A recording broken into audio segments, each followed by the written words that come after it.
हमारे जो बच्चे हैं वो शिक्षित नहीं हैं, क्योंकि हमारे पास में स्कूल नहीं है सर। सबसे दिक्कत वाली बात ये है कि स्कूल हमारे पास से दूर है थोड़ा।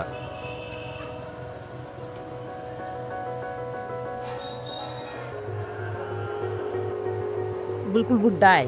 वो भी अब थोड़ा सा चूल लिया था 2 दिन में 3 दिन में कुछ दलिया रिया कर के खा लेते, कुछ वैसे रोटी बनाए खा लेते। हम तो कुछ नहीं है।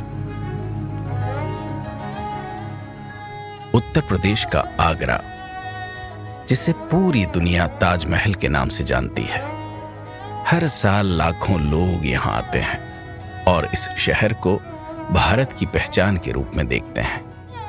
लेकिन इसी आगरा जिले की फतेहाबाद विधानसभा के ब्लॉक शमशाबाद का गांव सोरन का पुरा एक ऐसी बस्ती जहां की तस्वीर इस चमक से बिल्कुल अलग दिखाई देती है। कभी कभी विकास के बड़े बड़े दावों के पीछे ऐसी सच्चाइयां छुप जाती हैं जिन्हें देखने के लिए बस थोड़ा सा रास्ता बदलना पड़ता है। इस गांव में लगभग 200 बच्चे हैं, जिसमें से सिर्फ 20 हैं जो स्कूल जा रहे हैं, बल्कि 180 जो हैं जिनका भविष्य ही नहीं पता है। आप अगर बच्चों की हालत देखेंगे, इनमें से कोई स्कूल नहीं जा रहा। आलू की खुदाई चालू है सब, क्योंकि उनको पता है रोजगार कुछ नहीं है, तो आलू की खुदाई में ही कुछ मिल जाएगा।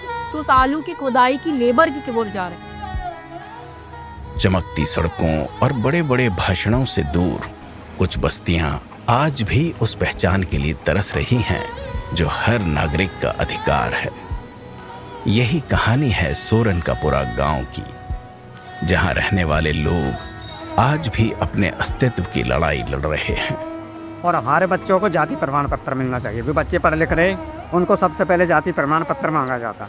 हमारे पास कोई प्रमाण पत्र नहीं। तहसील जाते हैं, ब्लॉक जाते, लोग जरा झूठा दिलासा देते, लेकिन बनाए कर नहीं देते अभी तक। जहां बच्चों के सपनों से पहले पेट की भूख खड़ी हो जाती है, जहां पहचान के कागज नहीं बल्कि पीढ़ियों की बेबसी विरासत में मिलती है। इस बस्ती में रहने वाला सपेरा समुदाय पीढ़ियों से अपने पारंपरिक हुनर के सहारे जीवन चलाता रहा। सांप पकड़ना, उन्हें दिखाना, इसी से अपने परिवार का पेट पालना, यही उनका जीवन था। लेकिन समय के साथ वो पारंपरिक रोजगार भी बंद हो गया। जी, हम सपेरे लोगों की पहचान है सांप और बीन से। यही हमारा रोजगार है। अगर बच्चों की पहली किताब में हम देखें तो सात से सपेरा लिखा हुआ है उसमें। अब हमारा ये रोजगार कर दिया बंद।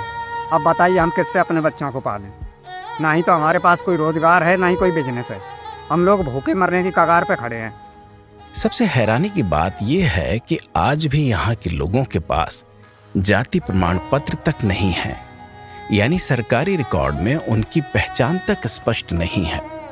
जब पहचान ही अधूरी हो तो योजनाओं तक पहुंच कैसे होगी? और जब योजनाएं ही ना पहुंचे तो जीवन कैसे चलेगा?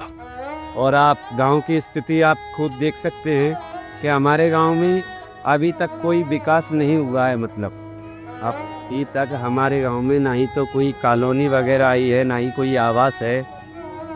अगर गांव की गलियों में थोड़ा सा भी चल लिया जाए तो हालात खुद अपनी कहानी कहने लगते हैं। टूटी हुई पगडंडियां, कीचड़ और पानी से भरी गलियां। यहां रहने वाले लोगों का कहना है कि वर्षों से विकास की बात तो होती है, लेकिन जमीन पर बदलाव दिखाई नहीं देता। बच्चे पढ़ने के लिए दूसरे गांव जाते हैं, लेकिन वहां भी उन्हें बराबरी का व्यवहार नहीं मिलता। कभी सामाजिक भेदभाव, कभी रास्तों की मुश्किलें, इन सब के बीच शिक्षा भी एक संघर्ष बन जाती है।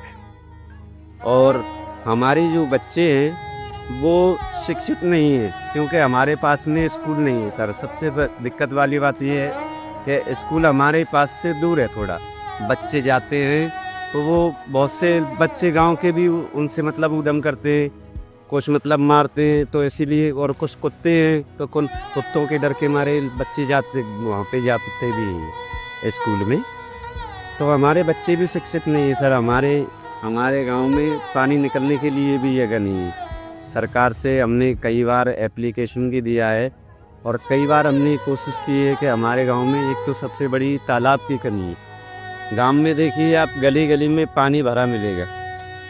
कहीं भी पानी निकलने के लिए जगह नहीं है। किसान लोगों से अगर किसी के खेत में पानी जाता है तो वो फिर गाली को पकड़ मारने के लिए भी आते।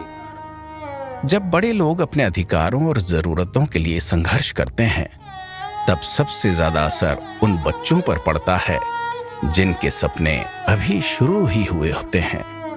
यहाँ कई बच्चे ऐसे हैं जिनकी पढ़ाई सिर्फ इसलिए रुक जाती है क्योंकि स्कूल दूर है, रास्ता कठिन है और माहौल सुरक्षित नहीं है।